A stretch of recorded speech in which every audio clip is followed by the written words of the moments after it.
Lorsque vous voyez un bouton synchronisation dans Office 365, que ce soit dans un SharePoint ou dans des documents partagés par d'autres personnes avec vous, ça vous permet d'avoir une copie de cette bibliothèque-là dans votre ordinateur à l'aide du client OneDrive. Donc, le client OneDrive qui est le petit client qui vous permet d'avoir vos documents synchronisés en ligne et dans votre ordinateur. Donc, quand on appuie sur le bouton synchronisation, ça va lancer l'appel du client OneDrive. Donc, on peut cocher « Oui, je veux que tu te rappelles de ça » et « Je veux ouvrir le client OneDrive ». Ce que ça fait, c'est que ça permet de dire que tout le dossier dans lequel on se trouve va se synchroniser.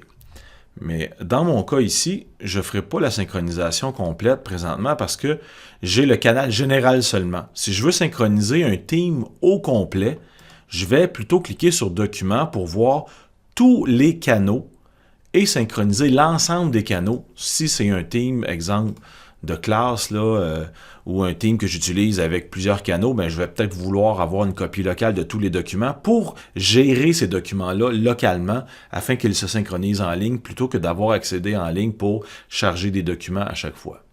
Donc, je lance le client. Il va faire la synchronisation des dossiers qui sont affichés là. Je pourrais en décocher si je veux.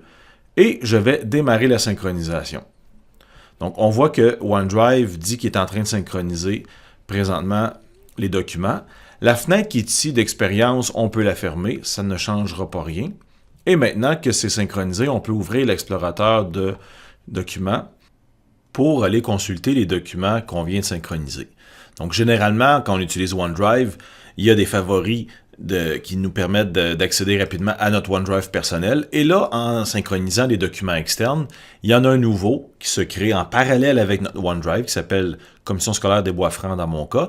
Mais la différence, c'est qu'il n'y a pas le mot OneDrive en avant. Donc, dans ce dossier-là, on trouve tous les dossiers qui ont été synchronisés de documents externes qui ont été partagés avec nous. Donc, celui que je viens de synchroniser ici, il est là. Donc, comme j'ai remonté à la racine du Teams au complet dans SharePoint, ben, j'ai les deux canaux que j'avais dans mon dossier. Donc, vous voyez, les fichiers que j'avais ici dans mon Teams apparaissent maintenant aussi dans mon document. Donc, si je veux télécharger vers le Teams, ben, je peux le faire localement dans mon ordinateur à partir de cet espace-là. Très, très, très pratique pour gagner du temps.